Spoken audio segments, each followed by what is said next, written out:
11 मुहर्रम उल हराम बारोज हफ्ता इब्न साद मलाउन अपने मलाइन की लाशों की तदफीन में मसरूफ रहा, हत्ता कि ज़ोहर का वक्त हो गया।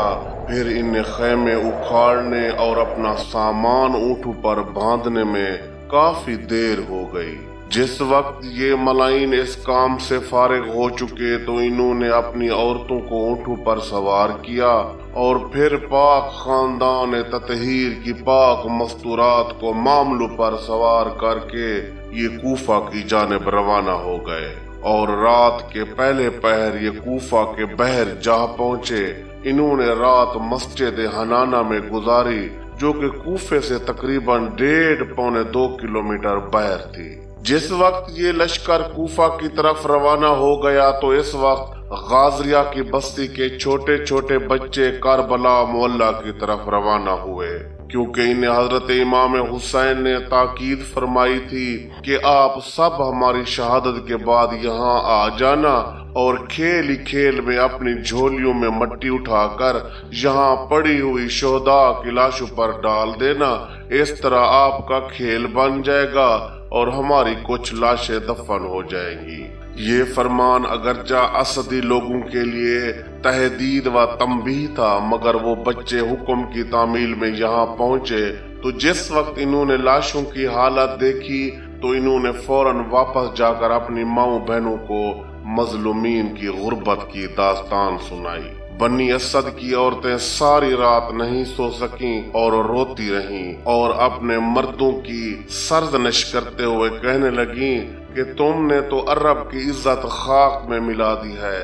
तुम्हारी हिमायत का जनाजा निकल चुका है, क्योंकि तुम लोग मौला इमाम हुसैन को अगर फर्जंद रसूल भी ना मानते तो कम अज कम इतना एहसास तो कर लेते कि वो तुम्हारे मेहमान तो थे। उन्होंने आकर तुमसे 4 फरसख जमीन तो खरीद की थी, जहां अपने पाक पर्दादारों के साथ वो रिहाइश पजीर हुए थे। गोया वो तुम्हारी अमान में आ गए थे, मगर तुम तो सभी नामर्द साबित हुए हो और इस कदर बुज़दिली का मुज़ाहरा किया है कि करीब ही कूफी और शामी मलाइन तुम्हारे मेहमानों को शहीद करते रहे, उन्हें लूटते रहे और उनके पाक पर्दादारों को असीर बनाते रहे, मगर तुम घर से बाहर ही ना निकल सके। कितने शर्म की बात है और तुम्हारे लिए डूब मरने का मकाम है। और तुम्हारी बेहिम्मती की हद हो गई है कि अब जबकि तुम्हें मलाइन कूफा की तरफ से कोई खतरा भी नहीं रहा, फिर भी तुम इन गरीबों की लाशों को दफन करने तक नहीं गए। अब्दुल्ला असदी से रिवायत है कि नहर अलकमा के किनारे पर मेरा ज़राई रकबा था, जो नहर अलकमा के पानी से सिराब होता था। मैं वहाँ हर मौसम की फसल काश्त किया करता था, जबकि मेरा घर मक्तल शुहदा से जनूब की तरफ यानी किबला की जानिब नहर के किनारे पर था। जब से जंग के हालात पैदा हुए थे, मैं खौफ की वजह से अपनी फसल देखने के लिए भी नहीं जा सका था। फिर जब इब्न साद मलाउन का लश्कर अपने मलाइन की लाशें दफन करने के बाद शोहदा की लाशों को बेगौर कफन छोड़कर करबला से कूफा की तरफ रवाना हो गया तो मैंने उस सरजमीन पर अजैबात इलाहिया का मुशाहिदा किया। 11 मुहर्रम की रात मैं नहर के किनारे अपने घर के सामने खड़ा होकर सोच रहा था कि खुदा जाने इन गरीबों और मजलूमों की क्या हालत होगी। अचानक मैंने देखा कि किबला की तरफ से एक बहुत बड़ा शेर नमूदार हुआ जो मक्तल गाह की तरफ चला गया। मैंने समझा कि ये शेर शायद गरीबों की लाशों को नुकसान पहुंचाना चाहता है। फिर मैंने सोचा कि कल मैं चंद और आदमियों के हमरा वहां जाकर इस शेर को भगा दूंगा ताकि लाशों को नुकसान ना पहुंचा सके। अगले दिन जिस वक्त मैं अपनी जमीनों पर जाने के लिए घर से रवाना हुआ और मक्तल के करीब से गुजरा तो मुझे वहाँ मश्क व अंबर की खुशबू महसूस हुई जो काफी दूर तक फैली हुई थी। यूं महसूस हो रहा था कि यहाँ मश्क व अंबर और कस्तूरी का कोई बहुत बड़ा सुदागर कयाम पजीर है। जिस वक्त मैं अपने खेतों में पहुंचा तो शाम ढलने को थी। मैं अपने काम में मसरूफ हो गया। वो रात मैंने अपने खेतों में गुजारी और सारी रात मैं वहाँ से इन लाशाए अतर पर सितारों को उतरते हुए देखता रहा जो जियारत के लिए आसमान से जमीन पर आ जाते थे। 12 मुहर्रम उल हराम इतवार का दिन हुआ। इब्ने साद मलऊन के लश्कर के बाकी रह जाने वाले लोग भी करबला से वापस चले गए। उस दिन बनी असद की औरतों ने अपने मर्दों को लानत मलामत की कि अगर तुम इतने ही बेगैरत और बेहिमायत हो चुके हो तो फिर अपनी दस्तारे और अमामे हमें दे दो, हम मर्द बनकर लाशाए अतर को दफन कर आती हैं। औरतों के तान और तशनीह के बाद बनी असद के लोगों को इस बात का एहसास हुआ कि उनसे बहुत बड़ी गलती हो चुकी है। शाम को उन्होंने सारे कबीले को इकट्ठा किया और आपस में मशवरा किया कि अब चाहे जो कुछ भी हो जाए हमें जाकर शोहदाए करबला की लाशों को जरूर दफन करना चाहिए। अगले दिन अलल सुबह वो सब इकट्ठे हो गए और बेलचे कदाल वगैरह उठाकर मक्तल गाह की तरफ रवाना हुए। यहाँ पहुंचकर उन्होंने एक एक लाश को देखा। तमाम लाशें सर बरीदा थीं, यानी किसी एक लाश अतर का पाक सर इसके जिस्म के साथ मौजूद नहीं था। ये सब हैरान हुए कि इन लाशों को अगर हम दफन करें भी तो इनकी पहचान कैसे होगी और ये कैसे मालूम होगा कि पाक घर के अफराद कौन कौन से हैं और अस्हाब बावफा कौन कौन से हैं, और हमें तो ये भी मालूम नहीं हो सकेगा कि किस शहीद की लाश हम कहाँ दफन कर रहे हैं। हालांकि इमाम मजलूम ने जब ये जमीन खरीद फरमाई थी तो उन्होंने ये सरजमीन अपने ज़ायरीन के नाम हिब्बा कर दी थी और इसमें खास तौर पर ये शर्त रखी गई थी कि आप लोग हमारे ज़ायरीन को 3 दिन तक अपने पास मेहमान भी रखेंगे और उन्हें हमारे मज़ारों की पहचान भी करवाएंगे। मगर अब ये कैफियत है, कोई लाश भी पहचानी नहीं जा रही और हमें तो ये भी मालूम नहीं हो रहा कि किस लाश के टुकड़े कहाँ कहाँ पड़े हैं। इस मैदान में तो हर तरफ लाशों के टुकड़े बिखरे हुए हैं और जब तक हमें ये मालूम नहीं होगा कि कौन सा टुकड़ा किस जिस्म अतर का है तो हम उन्हें दफन कैसे करेंगे। तमाम अहले गाजरिया ये कंधों पर बेलचे रखे इन लाशों के दरमियान चल भी रहे थे, रो भी रहे थे और यही गुफ्तगू भी कर रहे थे। इसी हैरत और परेशानी में काफी वक्त गुजर गया।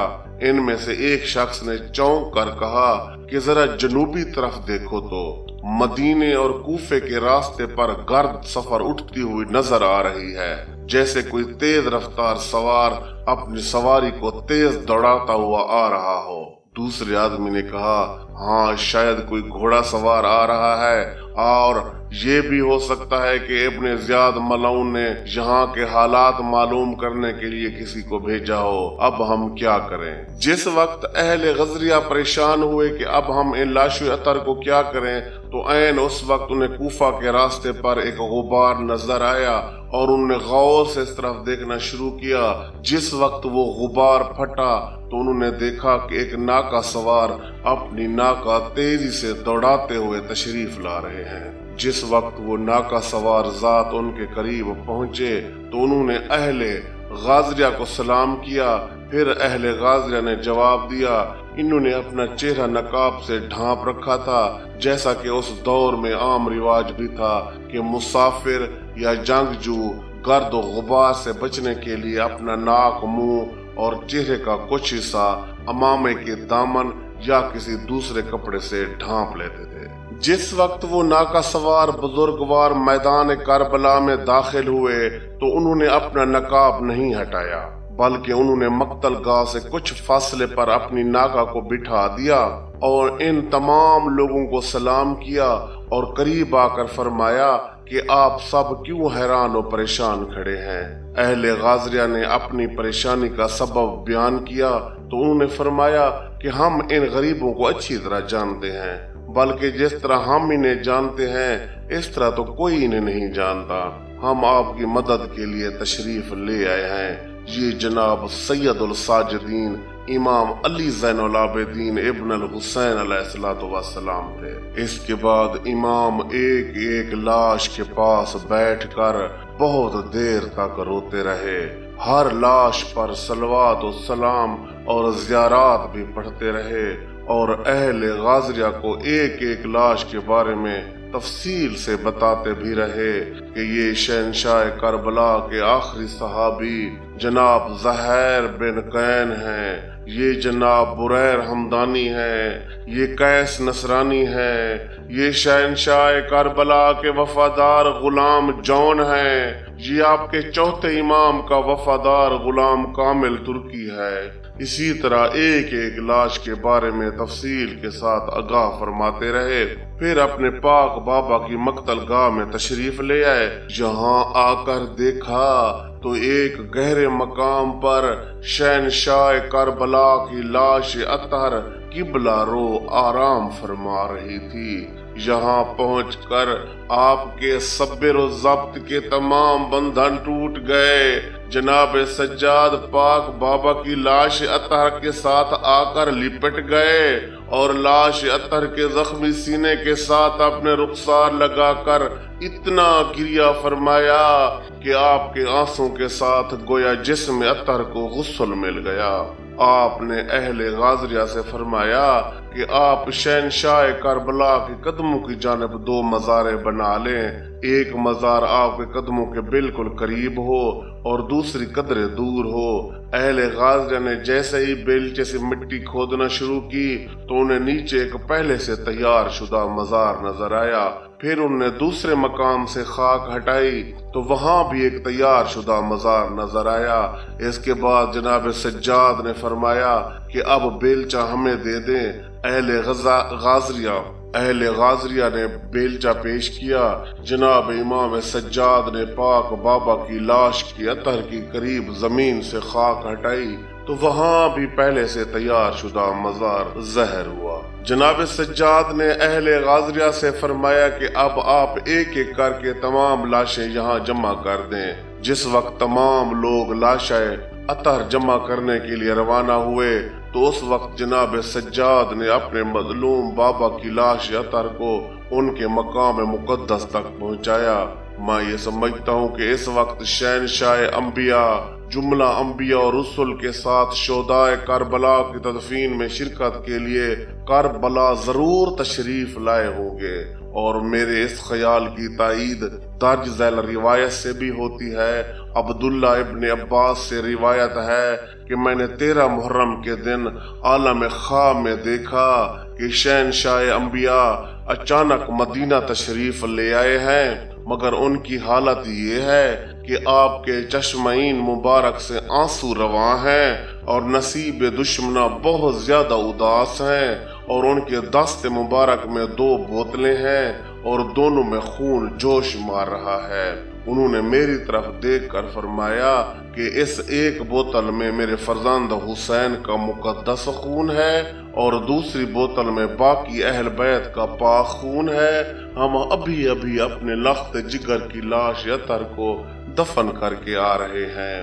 تاریخ بتاتی ہے جس وقت امام سجاد نے بابا پاک کی لاش اطہر کو اٹھا کر مزار میں اتارنے کا ارادہ فرمایا تو دیکھا شہزادہ علی اصغر کی چھوٹی سی لاش بابا پاک کے زخمی سینے پر آرام فرما تھی۔ جناب سجاد نے جیسے ہی اس معصوم بھائی کی لاش اطہر کو اٹھانے کا ارادہ کیا تو امام عالی مقام کی لاش اطہر سے آواز آئی، بیٹا ہم دونوں باپ بیٹے کو ایک ہی مزار میں دفن کر دو۔ ہماری حسرت ہے کہ ہمارا یہ معصوم بیٹا ہمارے ساتھ ہی رہے، بلکہ تعویذ کی طرح ہمارے سینے پر سجا رہے۔ جس وقت جناب سجاد نے بابا پاک کا مزار اطہر بند کیا تو اس کے بعد مزار کی خاک پر اپنے رخسار رکھ کر بہت دیر تک روتے رہے اور اس قدر گریہ فرمایا کہ مزار اطہر کی خاک گیلی ہو گئی۔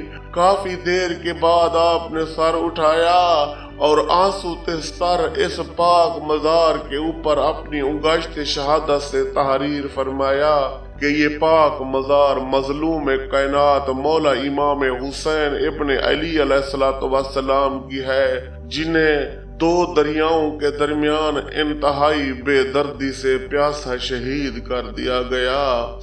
اس کے بعد جس وقت اہل غازریہ شہزادہ علی اکبر کی لاش اٹھا کر لائے تو جناب سجاد نے نگاہ فرمائی اور دیکھا تو شہزادہ پاک کا ایک ہاتھ ابھی تک اپنے سینے پر تھا۔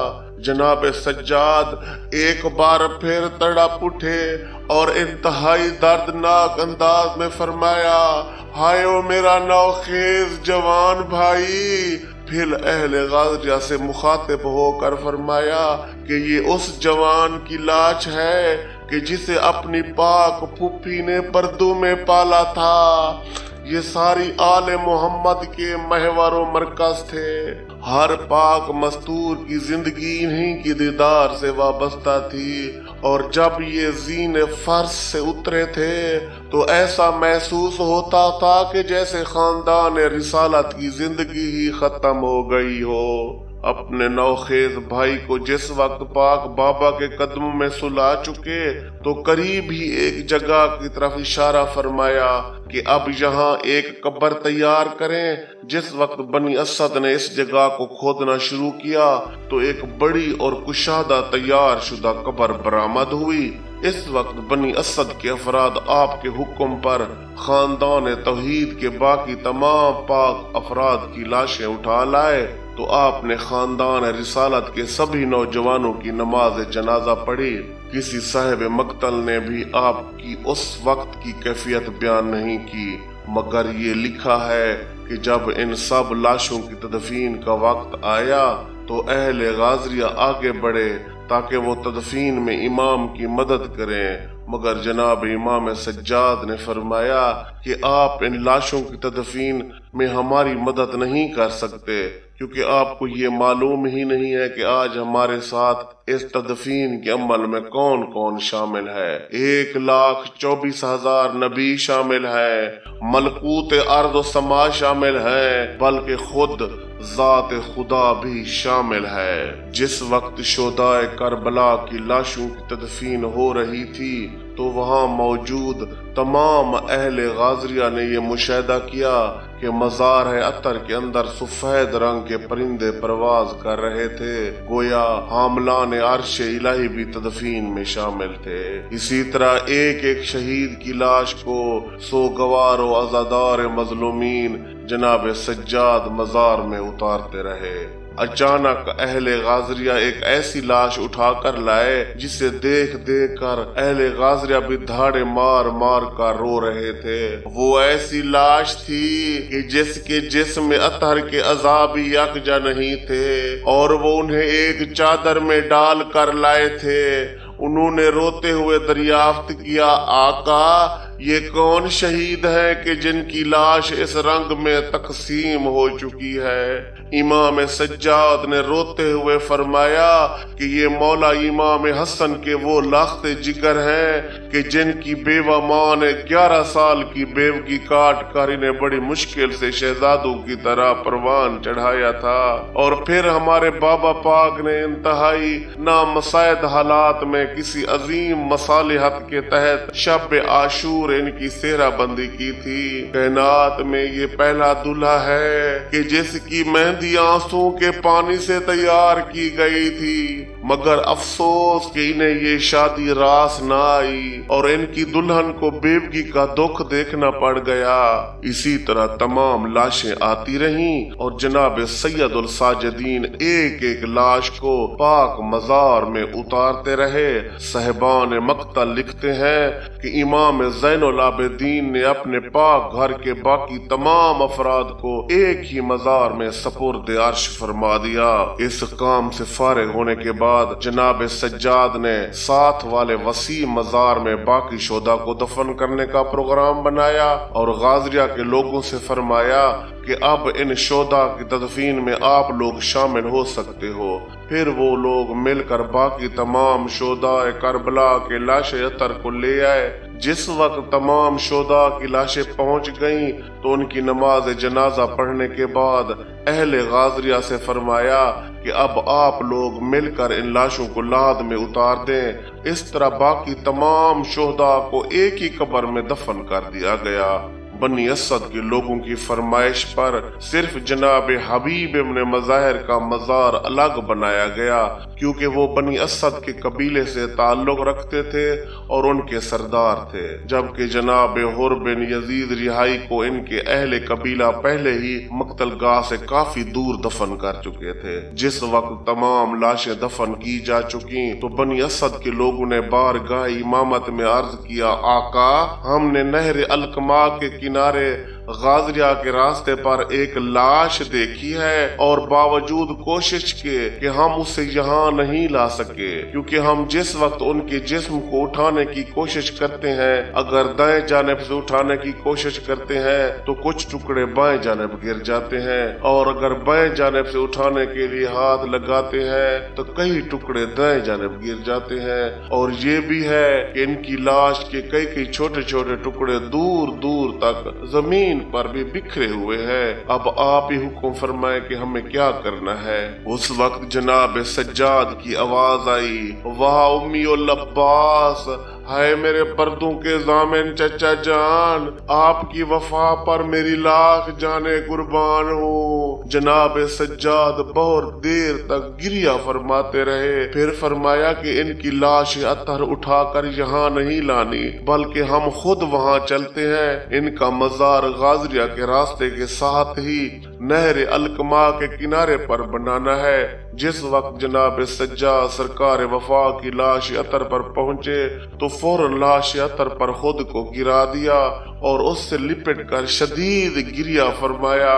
फिर उसके बाद अहले गाजरिया से फरमाया कि आगाह रहो कि ये शहनशाह सिद्क व वफा जनाब अबुल फजल अल अब्बास की लाश है कि जिनकी जवानी और भरपूर शबाब पर अहले अबा हमेशा नाजा रहते थे।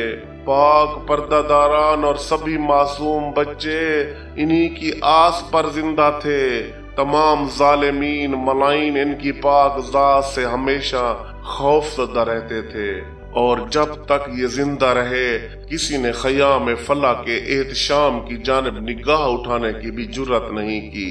मगर जब ये जीन फर्श से जमीन मोहल्ला पर तशरीफ लाए तो जालिमीन व मलाइन के हौसले जवान हो गए, और इस वक्त उन्होंने जुल्म व बर्बरियत की एक नई दास्तान रकम कर दी। अल्लाहुम्मा सल्ली अला मुहम्मद व आले मुहम्मद व अज्जिल फरज आले मुहम्मद।